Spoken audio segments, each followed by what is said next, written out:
Okay, everyone should be able to see and hear now. So welcome everyone. I'm Sharif. Welcome to today's Cloud Talk. The topic is sustainability in cloud architecture. Just so you know, this is the afternoon session, so it will be the same as the morning session earlier, just a repeat. Presenting today is Stephanie Wand. She'll introduce herself fully in a moment. But just before we start, a couple of things to note. If you have any questions as we go through the presentation today, feel free to add them to the Q&A box, and we'll keep some time at the end of the call to go through those. Or if there's any particular question that's like a burning question, maybe you can't hear, or there's something in particular that's very pertinent, feel free to put your hand up on the call, and you can then unmute yourself to ask your question. We'll also be recording this session, and those materials will be available tomorrow on the Cloud Training portal. I'll make sure to share a link to that in the chat, and it'll also go on the WorkVivo page as well. That would also be linked at some point. That's all from me. So let's get started with the Cloud Talk. Over to you, Stephanie. Brilliant. Thanks, Sharif, and hi, everybody. I'm Stephanie Wand. I work in Bupa's group technology team as a strategist. And as part of my role, I have a particular focus on tech sustainability. So how we can make our own technology more sustainable and how we can make Bupa and the healthcare industry more sustainable using tech. And here today to talk in particular about the impact of cloud on our planet. And today we'll zoom in on both the challenge and the opportunity that we have in terms of cloud and sustainability. Of course, organizations have increasingly adopted cloud for its scalability, its performance benefits. However, as sustainability becomes more of a global and corporate concern, there is now a growing focus on the ESG, the environmental, social, and governance aspects of cloud computing as well. I'm fairly confident I can say that probably all of you have heard or read something about how, on one hand, moving to the cloud is seen to be more sustainable than traditional data centers, but that on the other hand, the energy consumption and the water consumption of the hyperscale cloud in particular is having a really significant environmental impact. So what I'm keen to do today is actually share some of the latest data around that. What is the truth behind that? Those messages that we seem to be reading, and share a bit about what action the cloud providers are taking at the moment. And then I don't want us to just purely observe the problem. I want us to think about our role in solving it. And so I'll summarize some approaches to reduce the impact of our cloud and some ideas about things that we can do in the future to help us create a sustainable digital Bupa. I thought I would start with some of the latest data that I could find to help us sort of size and scale some of this topic that we're talking about. We know the world is facing multiple crises, climate change, biodiversity loss being the two big environmental ones. At the same time, we've entered this new era of AI, which will revolutionize productivity and more, and also can potentially help us in tackling these major crises. And while the role for technology in sustainability is huge, we need to find ways to unlock that opportunity whilst mitigating the risks of that footprint of technology itself. So I won't make this a test, but have a go and see if you know the answers for yourself as we go through. The first one what we'd start with is the IPCC, so the Intergovernmental Panel on Climate Change. They say that emissions must peak by 2025. That's next year. So not much time at all. Emissions are still increasing. The reason they want them to peak by next year is to give us the best chance of keeping climate change to within 1.5 degrees above pre-industrial levels, which will minimise the impacts and the tipping points around the world.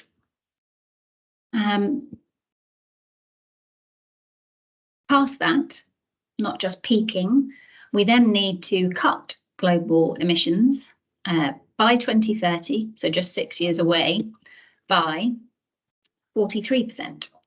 You know, that's nearly half. That's compared to 2019 levels, by the way. And then that goes on, it jumps up to 60% by 2035.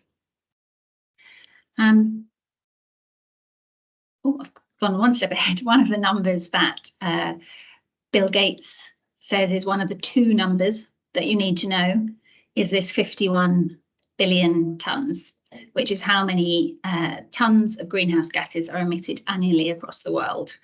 He says the other number we need to know is 0, which is what we are aiming for.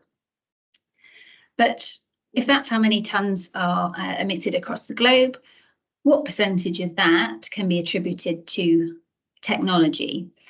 There are lots of different stats out there, and trying to get a really trusted number on the footprint of technology can be tricky because it's ultimately hard to measure all of tech. But the UK Parliament did a study based purely on hardware, and they found that it was 5%, so 2.5 billion tonnes of global emissions come from the ICT sector.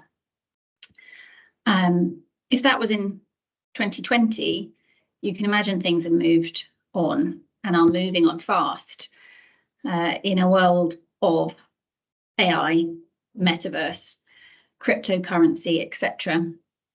The percentage of global emissions could potentially increase. And there was a study done by Lottie Bekier, who's a well-respected researcher that's been published in the Harvard Business Review, that has estimated that that may go up a further 9% to 14% by 2040. And this acceleration in digital has obviously increased our reliance on data centres. And according to the International Energy Agency, back in 2022, data centres were consuming approximately 2% of global electricity. If that were to be left unchecked, that electricity use could grow exponentially. Much of the cloud providers' businesses are growing, but they know that there is not unlimited resources, and hence are setting targets, making headway on increasing their efficiency and reducing their footprint. And we will get into that, exactly what they're doing in more detail. But just one other data point for you that's not on the slide because it's more hypothetical. But one that I thought was interesting by the World Economic Forum was an estimate that actually digital solutions could reduce global emissions by 20%. And there are several reports out there with a similar number that's basically saying we do need to be conscious of the footprint of digital, but ultimately there is a significant opportunity and prize to be had in using digital to advance sustainability more widely.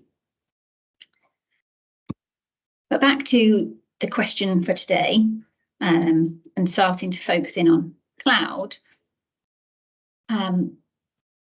You will all know that data centers are not the same. Cloud deployments are not the same. They will use a mix of different technologies. They will be hosted in different locations. So how do we unpick whether moving to the cloud is greener? And in an ideal world, we would do this on a case-by-case basis, where we would look at the data center we are migrating from and to, and we would look at their carbon intensity, we would look at their efficiency, and we would take a considered view from there. But if we try to take that up a level, I think more generally, there are some, lights have gone off in here, key things that we know. So on the more positive side around cloud, we know that public cloud is built at large scale with efficiency, optimal utilization, and temperature in mind. We also know that server utilization is optimized using AI ML to not only minimize energy use of their servers, but also of those infrastructure and operations as well. Google claim to now deliver 5 times as much computing power for the same amount of electricity compared to 5 years ago. And a key metric for us to consider around data center efficiency, which some of you will be very familiar with, is PUE, the power usage effectiveness value. If the PUE was 1, that would indicate that all the energy consumed by a data center is used to power actual computing devices. The newest generation of data centers for Microsoft are estimated to have a PUE of 1.12 and Google of 1.1, which is contrasted to a few years ago, probably nearer 1.5 and up to 2. The other thing you get with some of the hyperscale cloud providers is more efficient hardware. The reason it's more efficient is interesting. So it's often more efficient because it's refreshed more often, because it's the utilization levels are higher, and therefore the hardware has a shorter lifespan.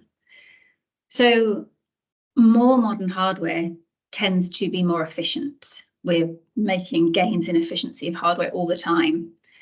But of course, you'll instantly be asking, but what about the embodied carbon of that equipment? So the carbon that was emitted as you were building it, as you were transporting it, and also as you are getting rid of it. And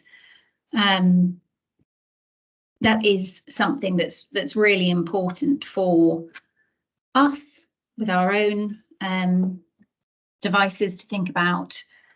For the cloud providers, they are all have commitments around zero waste and circularity. Microsoft in particular are claiming in their sustainability report that they are trying to reduce the number of data centers that they operate by reducing peak power, and then also using what they call inherent redundancy, which is basically from internal software services to use capacity traditionally reserved for when a power grid or the infrastructure fails. And they've estimated they can increase the number of servers in data centers by up to 33%. So in reducing the number of data centers needed overall. On the negative side, I think it's worth us looking at both the carbon intensity of the energy used and the water consumption in a little bit more detail, because these are really interesting topics. Carbon intensity basically is the measure of your mix of renewable and non-renewable power. So those in blue on your slide have the lowest carbon intensity, meaning the energy source is mostly renewable. Those in red are mostly non-renewable. And you can see here across GCP, Azure, and AWS, some of the differences in location India, Australia are down there with sort of least renewable, the Nordics, Brazil, Canada, up there with some of the highest amount of renewables.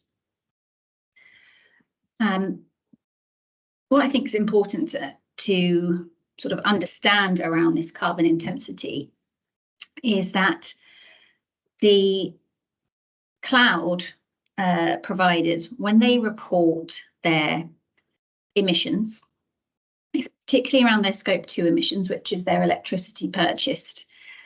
Many of them are using the market-based approach, which basically means they are taking how much electricity they have used in a year, and then they are purchasing renewable electricity to the same amount, and basically letting that cancel out the electricity they are actually using. So the reporting won't show that from the grid that they are actually operating on, that they are using non-renewable energy. It will purely report, well, we've got this, we buy this much renewable electricity and therefore our emissions are low. Hopefully that makes sense. Just to break it down in terms of the language, what you will often see in the sustainability reports is the term matched by.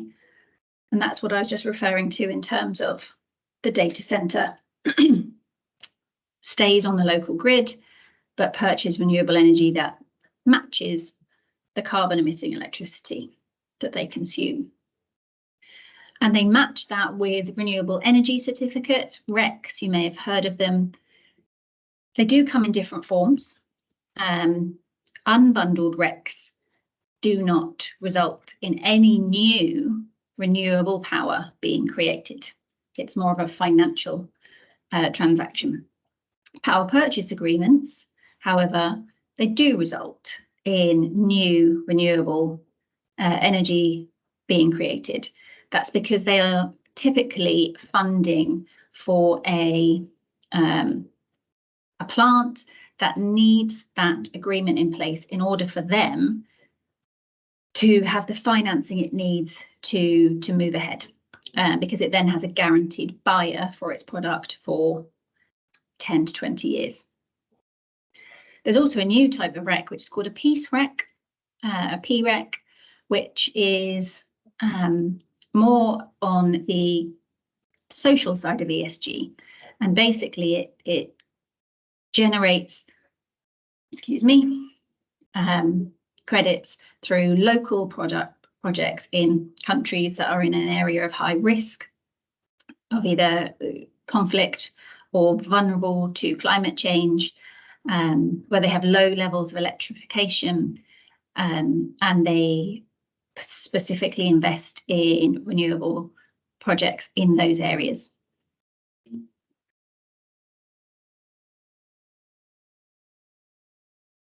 So I've sort of loosely said that some of the cloud providers are setting targets, that they are starting to think about this, but let me take you through quickly what Microsoft, Google and Amazon, not only what they've committed to, because you probably already know that, but actually what's below that, what really is the action that they're taking, and what sort of what the data is showing about how they're progressing on that.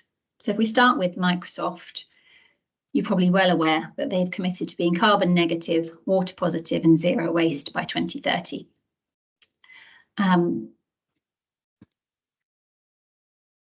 Looking into that in a bit more depth, what they are doing is they are matching. So they are committed to matching 100% of their electricity consumption by next year through power purchase agreements and other RECs.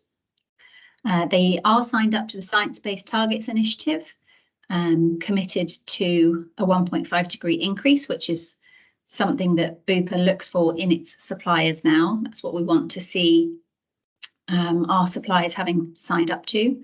They have a CDP climate change rating of A, which CDP is an external body that assesses corporates against things like climate change, water, and forest protection. I think it's particularly interesting that in terms of actual net reduction of emissions, they've stated that they're looking to achieve 55% reduction across all scopes. And then they plan to remove the remaining emissions from the atmosphere. That may be from nature-based solutions, or it may be from tech-based solutions like carbon capture and storage. In terms of their renewable energy portfolio, at the moment they have over 13 gigawatts of renewable energy. You'll see as we go through the next two slides that that's in the middle of the pack. Google have got 10, Amazon have got about 20. And they are also, investing in some newer, smaller tech. So they have invested in a company called Helion, who are building the world's first fusion energy plant, so nuclear. And they are also looking to scale a hydrogen fuel cell project that has been proved out on a small scale, but nothing like the scale that Microsoft needs. So they're also looking at other methods other than pure PPAs into wind, solar, etc.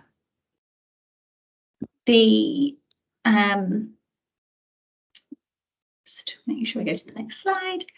Their latest sustainability report, which is from 22, they haven't issued one for 23 yet, shows that their electricity consumption is growing. So it increased from 13.6 megawatts to 18 between 21 and 2022.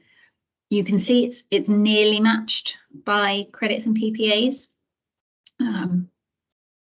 The renewable energy credits and PPAs line, which is their target for 25 to have that at 100%.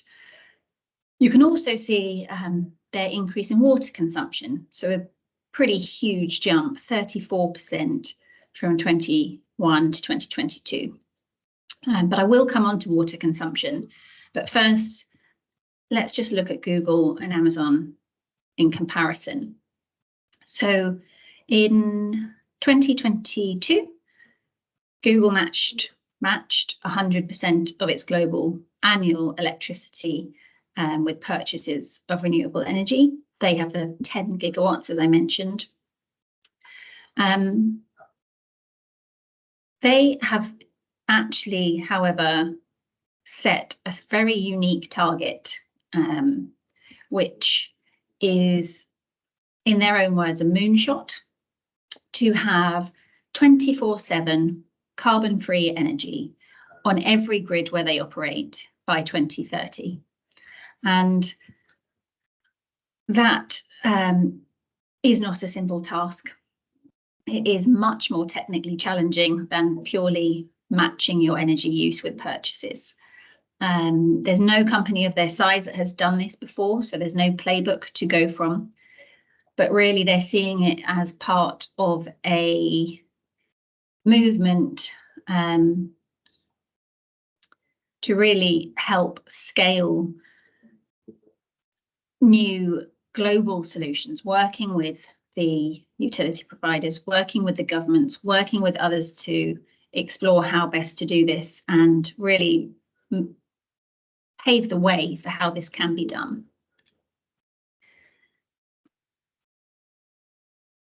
Moving on to AWS. The obvious difference with AWS is that they are aiming for net zero by 2040 rather than 2030 like Microsoft and Google. They do have 20 gigawatts of renewable energy projects.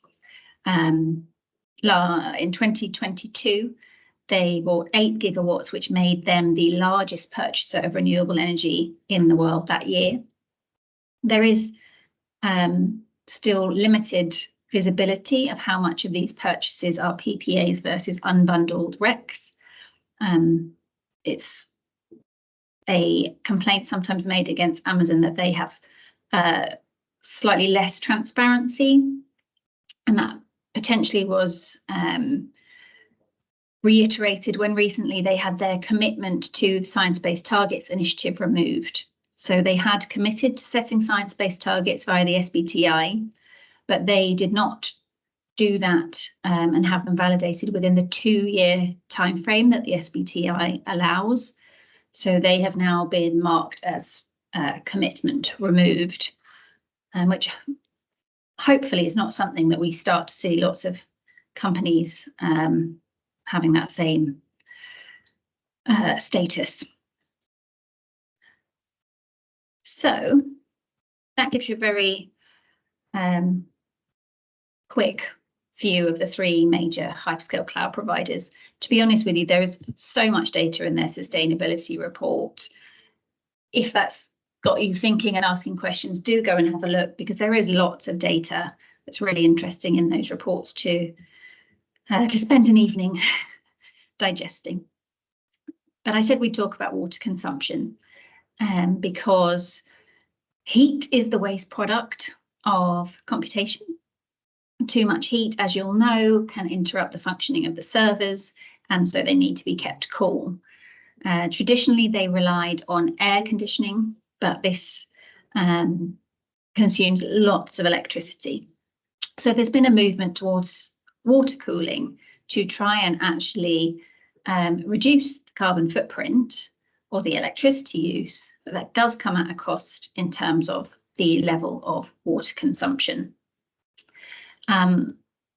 There was a report by Insider that said that Google had in fact switched back to air cooling technology in a data center in Arizona due to water shortage in the area. And in Arizona, in particular, a very water-stressed region experiencing drought, though data centers had been very drawn to the area by certain tax breaks and business-friendly legislation, it really has had an impact on the area. There were farmers being asked to ration water in the area, for example. So now in some areas of Arizona, politicians are actually opposing construction of new data centers there. The image on the right of this slide is from a report from a researcher, Ren, at the University of California. This really did make the press, so you may have seen it, which looked at the water needed to run Gen AI models such as ChatGPT. And he found that ChatGPT, in effect, drinks half a litre of water for every 10 to 50 prompts it receives. 10 to 50, depending on where the chatbot is deployed, where it's located. So you can imagine half a litre for every 10 to 50 prompts. That use globally, you can see how that water consumption would ramp up really quickly.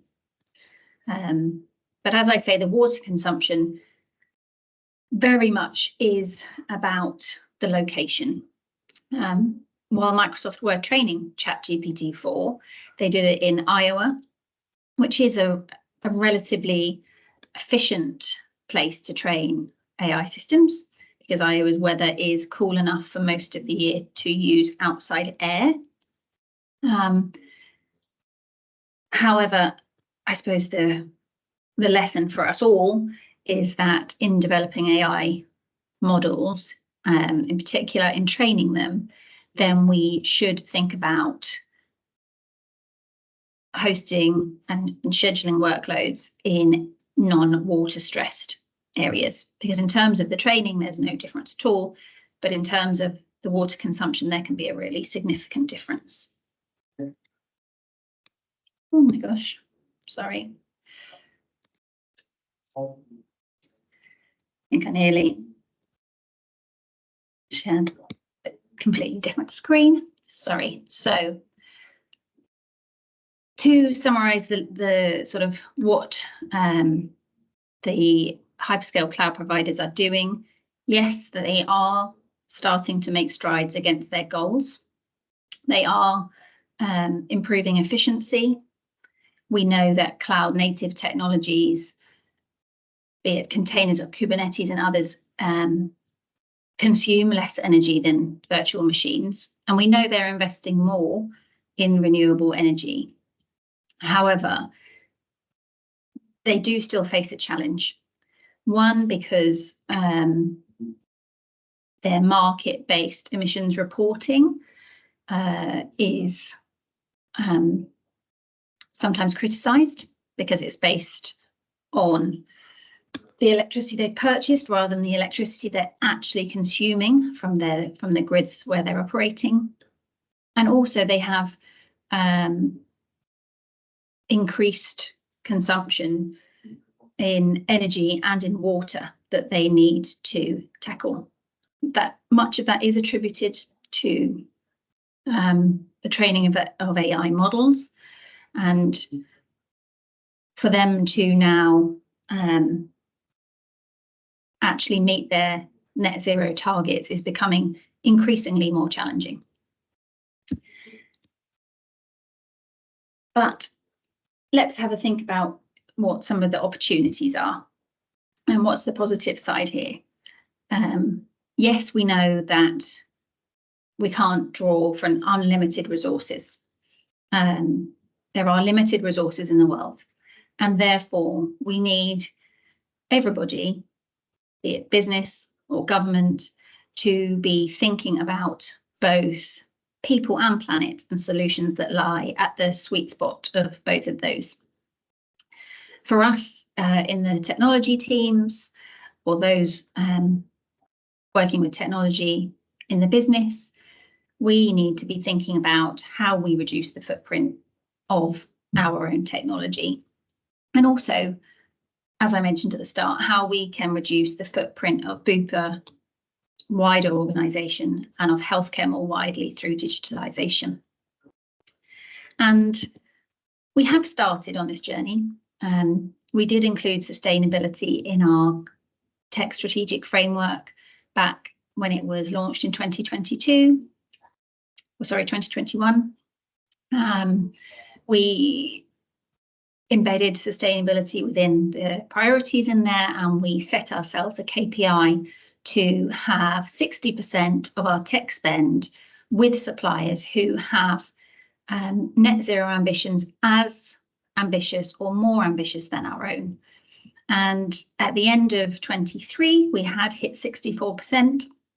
And so we've bumped up that target to 75% for this year, which will be a stretch and is ahead of many other companies who have similar KPIs. So we are in motion, but there is more that we can do. The tech sustainability framework that I'm showing on the screen now lays out some of the opportunities that we have. And the one that's particularly relevant here on the left-hand side is not only cloud, which basically is saying that we think by moving to cloud and by using cloud native capabilities, we can save emissions, but also the sustainable architecture and design practices is an area where we can get into action. And it's something that's really building in momentum. You may already be very familiar with this. You might have engaged with things like the Green Software Foundation, who are running a carbon hack at the end of this month, if anyone was interested in joining. There's governments thinking about this. For example, in Singapore, they have Singapore, who are projected to be one of the fastest growing regions in the world for data centres, have set some new stringent standards around data centre PUE, around innovation and sustainability solutions within those data centres. So it's something that's gaining in momentum as people understand that as we create more digital products and services, as we use more of AI, technology is going to end up having a larger footprint unless we start thinking about how we can reduce that.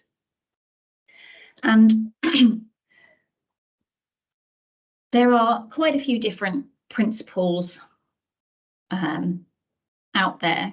Green Software Foundation is probably the most prominent. They are a collective of organisations working together on this, such as Microsoft, Accenture, Intel, and many others. There are some for-profit organisations also working on this, like Go Code Green and others. So what I wanted to try and do for you today is try and bring that into a simple to view, easy to consume set of actions that we could start thinking about taking. But I'll be honest with you, it's quite hard to make that in an attractive format. So I looked at what was out there and stumbled across this lovely visual. Personally, I love a visual when I'm trying to get to grips with the topic. This was done by someone who had gone through Microsoft's Sustainable Software Engineering course, and I think it's really interesting. It will be in the deck, which will get shared if you want to have another look at it. But for now, I'm just going to go with a really practical table. And apologies that I'll sort of read through some of this, not all of it. This has taken principles from both the Green Software Foundation and Go Code Green and merged them together. And basically what we need to be doing from a principle perspective is thinking about our carbon efficiency. So does our solution emit the least amount of carbon possible? And does it consume the electricity with the lowest carbon intensity? Is it energy efficient? Does it use the least amount of energy possible?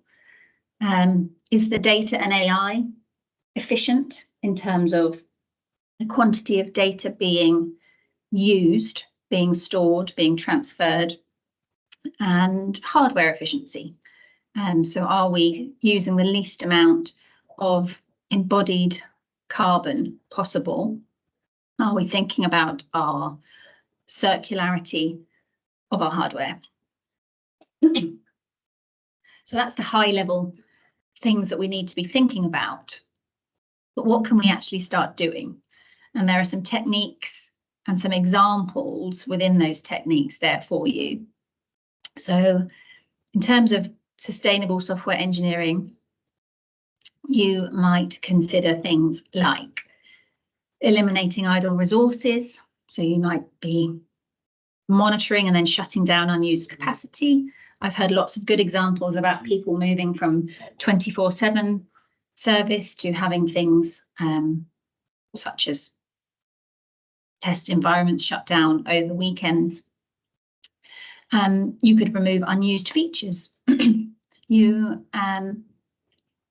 can think about your auto-scaling limits, but if you are using auto-scaling, are they set in a way that really does maximize utilization, but then brings you back down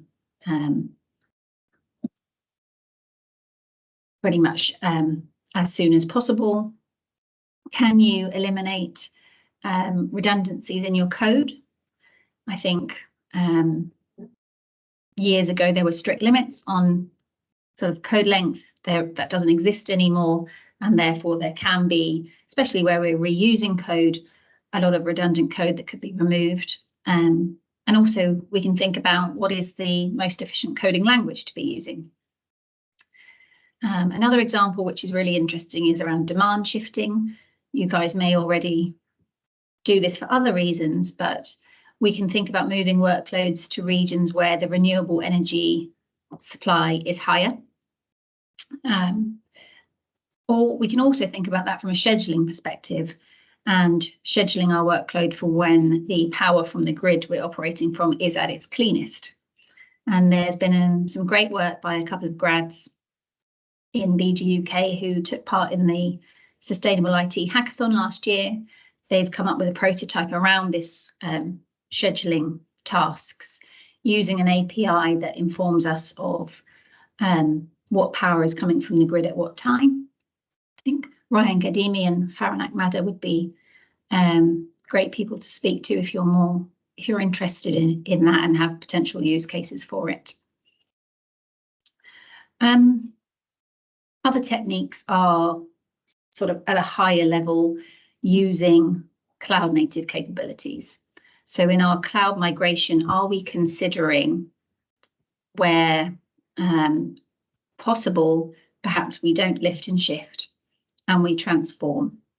I know cloud migration is complex and sometimes we do have to lift and shift, but it is worth remembering that those cloud native capabilities are more efficient and will have a lower footprint. So if there are options to use those, we do have a sustainability win.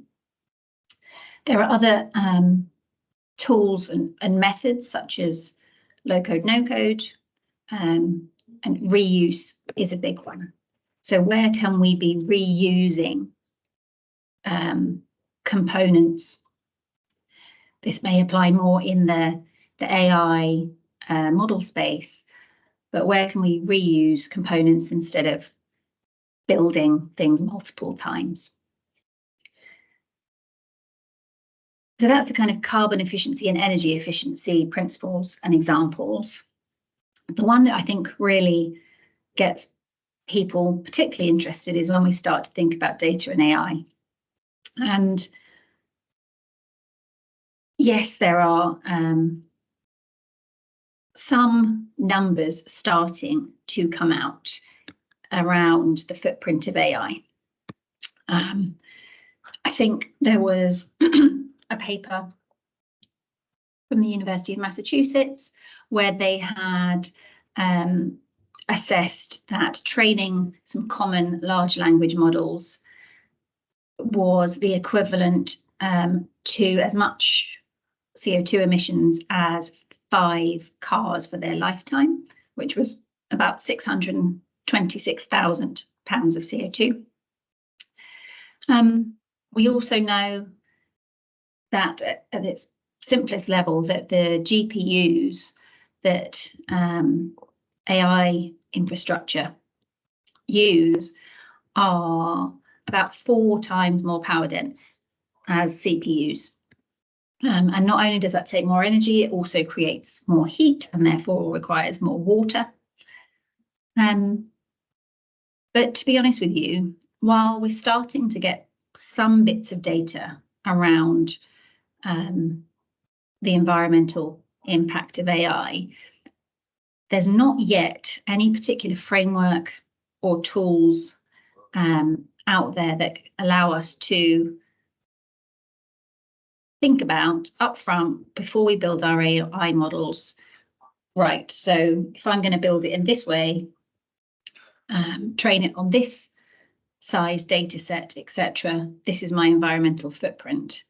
I'm hoping that's an area that's going to mature quickly and that we will be able to get that data to bring into business cases when we're deciding what to do on certain products or certain GenAI use cases on our backlog, and be able to bring in both the value we're giving to our business and to our customers and that environmental impact. But I do think it's important that we do recognise that while it does have an environmental impact and we do need to start to measure and minimise that, there is plenty of positive there in terms of AI use cases for advancing environmental sustainability. You've got a few examples there from a Gartner model. There's some great stuff already going on. And so what we really need is just that way to measure and make sure that the environmental gain is greater than the cost. So we've talked about some of the sort of more engineering-based techniques that we can use. I was just going to quickly cover off some of the more design-based ones as well, and then I'll start to wrap up. In the design area, both from our mindset and our product management operating model, fundamentally, we need to start bringing in the planet as a stakeholder. So we're designing both for our customers and for Earth. to do that in the products and services that exist is one thing. But we can also think about how we might create new products and services or business models that help accelerate sustainability. Maybe there's a new net zero product that we can offer to our customers, for example. In terms of UX and UI, you probably won't be surprised to read any of these in terms of if we ensure that basically all our features, images, videos, animations are necessary because they consume energy and they can also damage bandwidth. Most simple thing to do is think about what files, text, image, video we can compress to reduce their size, which will conserve energy. So to wrap up, just to have a think about what now and what next from a Bupa perspective. Personally, I'm interested to know your own views on this. I think that we need to really find out how to accurately measure our energy consumption and our emissions so that we can then actually have a detailed understanding of our cloud sustainability and the drivers of that. We've started a conversation with Simon Hodkin and Richard Adams around how we might bring this into FinOps, which I think would be a great place to start, and how we can build out that capability over time. That might start with more simple actions around identifying idle resources, for example, as I mentioned earlier. And then we can extend from there to think about things like ensuring service owners understand the actual impact of some of their choices in terms of the emissions increase or reduction. And perhaps you could have automated carbon forecasting and alerting. And I think that measurement will basically allow us to really target specific action, identify hotspots, identify which actions in which place will have the most impact. And then over time, we can mature that and think about automation as well.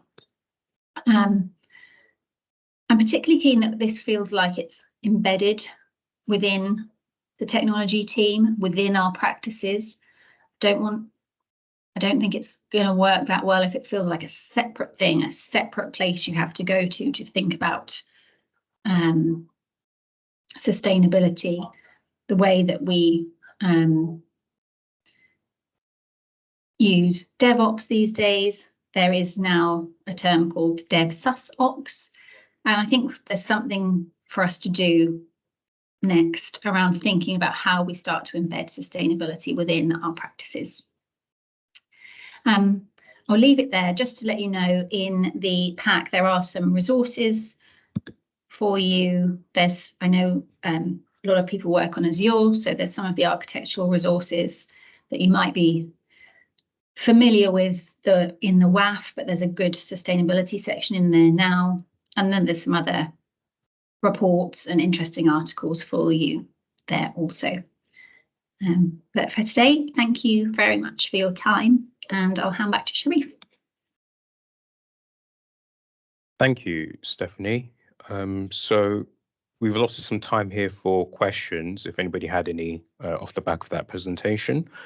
I have just launched a quick poll, first of all, so whilst you're thinking of anything, you can do this poll and add into either the chat or the Q&A any questions you have, and we'll go through them in sequence. Or if you want, you could also raise your hand and sort of come off your mic and ask it if you're comfortable with that as well.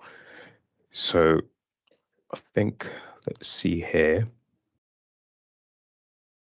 Just to kick things off, I'll ask Stephanie. You mentioned earlier that there aren't any tools to sort of help determine how to build the AI models with sort of efficiency in mind. Could you speak a bit about maybe what the landscape is on that front? Is this something that's completely uncharted territory, or are there any efforts to create anything with that kind of functionality? What does it look like? Because you hoped that there would be some growth in that area. So I think, and it's my personal view, that there's been a lot of much needed focus on the S in terms of AI, the social side of things, social responsibility, be that bias, multiple other angles. And so perhaps the focus has been so focused on that the environmental impact is slightly lagging.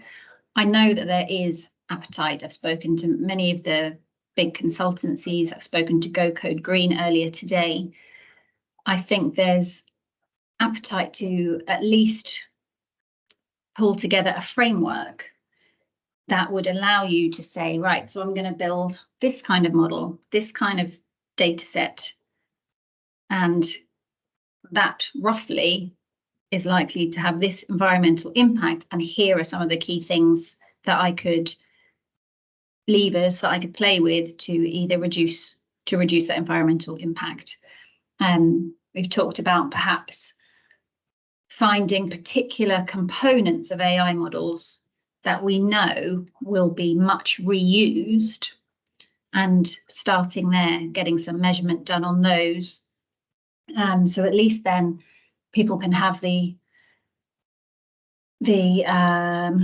evidence when they're thinking about their business case to say, actually, we reused that component, and we know, therefore, by not building it again ourselves, we've saved X amount of carbon emissions or potentially water. I'm slightly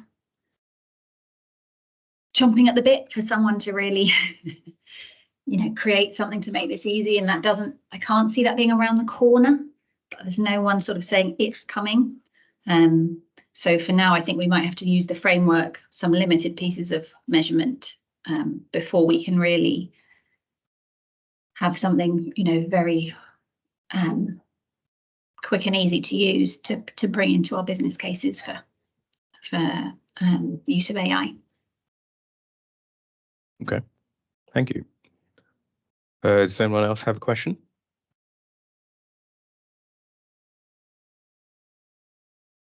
Don't be shy. You can come off your mic if you want to ask. Or maybe not a question. I don't know if anyone has a thought around something they'd like to see us doing in this space, something you think you could be doing in your own role and area, perhaps.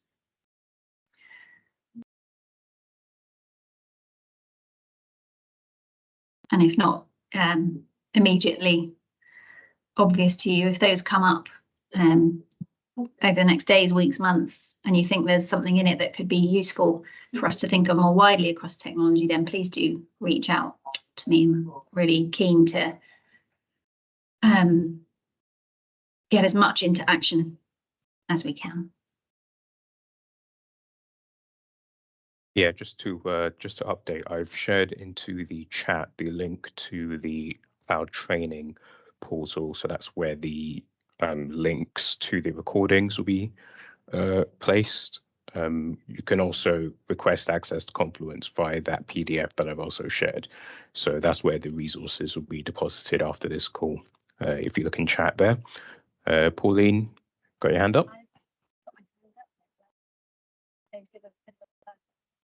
Sorry, Pauline, mic cut out a bit. Couldn't hear.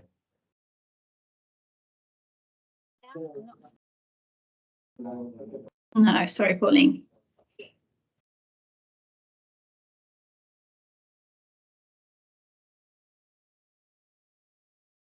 Maybe you could type it into chat if you have a question. Can you hear me now? You know what? I think I figured out what the problem is. Hold on.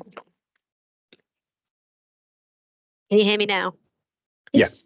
Yeah, Yeah. sorry, I wasn't on mute. I just had my head set up. Sorry, apologies. It's rookie error.